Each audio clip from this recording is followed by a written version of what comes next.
కాకినాడ జిల్లా తుని నియోజకవర్గం పెరుమాళ్లపురంలో దాడిశెట్టి రాజా ఆధ్వర్యంలో కోటి సంతకాల సేకరణ కార్యక్రమం జరిగింది.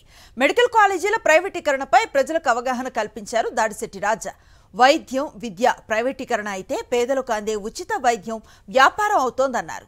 సంపద సృష్టి పేరుతో ప్రభుత్వ ఆస్తులను చంద్రబాబు తన అనుచరులకు అమ్మేస్తున్నారని ఆరోపించారు దాడిశెట్టి రాజా.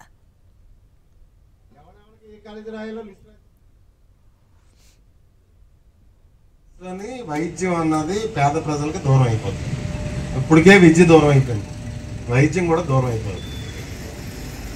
అది క్వశ్చన్ చేయనట్లేదు. మన రాష్ట్రంలో దురదృష్టవశాత్తు ఉన్న అన్ని ప్రసార సాధనాలు కాదు, కొన్ని ప్రసార సాధనాలు. పీపీపీ మోడ్ అంటే మంచిది, ఏటి మంచిది? జనాలు దోశ తినడం మంచిదా, లేకపోతే ఆరోగ్యశ్రీ ఆపేయడం మంచిదా? ఏపీలో ప్రభుత్వ మెడికల్ కాలేజీల ప్రైవేటీకరణపై కడపలో కోటి సంతకాల సేకరణ చేపట్టారు మాజీ డిప్యూటీ సీఎం అమ్జద్ భాషా. వైఎస్ఆర్సీపీ ఆధ్వర్యంలో చేపట్టిన కోటి సంతకాల సేకరణ కార్యక్రమంలో స్థానిక కార్పొరేటర్ విజయలక్ష్మి, ఇన్ఛార్జ్ రవి, మాజీ డిప్యూటీ సీఎం అమ్జద్ భాషా పాల్గొన్నారు. కూటమి ప్రభుత్వం పేద ప్రజలకు తీవ్ర అన్యాయం చేస్తోందని, రాబోయే రోజుల్లో ప్రజలు తగిన గుణపాఠం చెబుతారన్నారు మాజీ డిప్యూటీ సీఎం అమ్జద్ భాషా.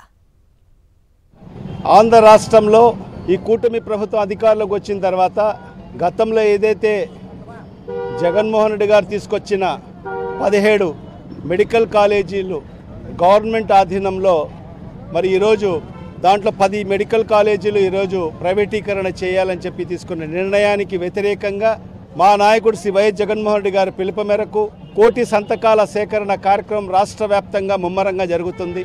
దాంట్లో భాగంగానే మరి కడప నగరంలో కూడా కోటి సంతకాల సేకరణ కార్యక్రమం అన్ని డివిజన్స్లో కూడా ముమ్మరంగా ప్రారంభించడం జరిగింది.